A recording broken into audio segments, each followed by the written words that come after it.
सोयाबीनची होळी केली। कापसाला 10,000 रुपये, सोयाबीनला 6,000 रुपये प्रति क्विंटल भाव द्यावा, शेतकऱ्यांना कर्जमाफी द्यावी अशा मागणीसाठी हे आंदोलन करण्यात आलं। मागण्या पूर्ण न झाल्यास यापेक्षाही आक्रमक आंदोलन करण्यात येईल असा इशारा शेतकरी संघटनेने दिलाय। शेतकरी संघटना, सर्वपक्षीय शेतकरी समन्वय समिती, शेतकरी संघर्ष समिती या विविध संघटनांच्या वतीने एकदिवसीय धरणं आंदोलन जिल्हाधिकारी कार्यालयावर करण्यात आलं। शेतकऱ्यांचा 7/12 कोरा करावा, सोयाबीनला 6,000 प्रति क्विंटल भाव द्यावा, नाफेडद्वारे होणाऱ्या सोयाबीन खरेदीमध्ये जाचक अटी आहेत त्या शिथिल कराव्या, कापसाला प्रति क्विंटल 10,000 रुपये भाव द्यावा, या विविध मागण्यांसाठी शेतकरी चांगलेच आक्रमक झालेत।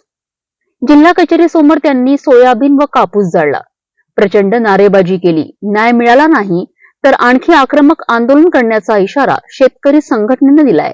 खूप दिवसापासून तुम्ही आंदोलन करताय, नेमकं आजच्या आंदोलनाचं काय कारण होतं? सगळ्यात महत्त्वाचं, मी संजय कोल्हे, मोर्शी तालुका।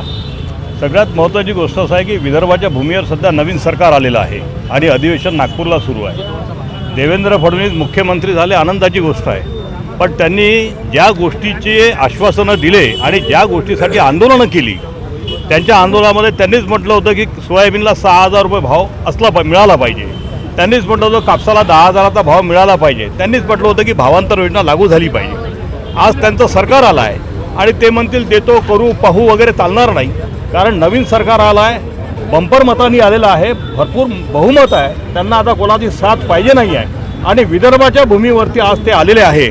आमची मागणी एकच आहे की ह्या सगळ्या गोष्टी ते जे बोलले त्या सगळ्या गोष्टींची पूर्तता तात्काळ झाली पाहिजे, कारण शेतकरी आज मरतोय, मरणासन्न अवस्थेमध्ये आहे, अत्यंत वाईट अवस्था शेतकऱ्यांची आहे। आम्ही ज्या मागतो आहेत त्या मागण्या जर सरकारने मान्य केल्या नाही तर विदर्भामध्ये प्रचंड शेतकऱ्याच्या आत्महत्या होणार। या बीजेपी सरकार आपल्या शेतकऱ्यांच्या हिताचं नाही, काय म्हणणं आपलं? त्यानं जाहीर केलेलं त्यानं करायला पाहिजे। लोकांनी विश्वास टाकला, लोकांनी प्रचंड मतांनी त्यांना निवडून दिलं, ते जे बोलले ते त्यांनी करावं, हेच आमचं निवेदन आहे। मागण्या पूर्ण झाल्या नाही तर आता शेतकरी संघटना काय करेल? तो आक्रमक भाग आहे, तो नंतरचा आम्ही ठरवू। पहिले त्यांना वेळ देतो, आम्ही त्यांना वेळ देऊन राहिलो, हे निवेदन त्याच्यासमोर सादर करून राहिलो। अधिवेशन नागपूरला सुरू आहे आणि त्या अधिवेशनातही निवेदन घेऊन आम्ही जाणार आहोत परवा, आणि त्याच्यानंतर पुढचा पवित्र ठरू, जाम करून टाकू विदर्भ। एक दिवशी आमच्या मागण्या एवढ्याच आहे की शेतमालाची भावांतर योजना, जे शेतकऱ्यांनी माल विकला ते भावांतर योजना लागू झाली पाहिजे। सन्माननीय मुख्यमंत्री यांनी सोयाबीनला 6,000 रुपये भाव देण्याचं कबूल केलं, तो 6,000 रुपये भाव मिळाला पाहिजे।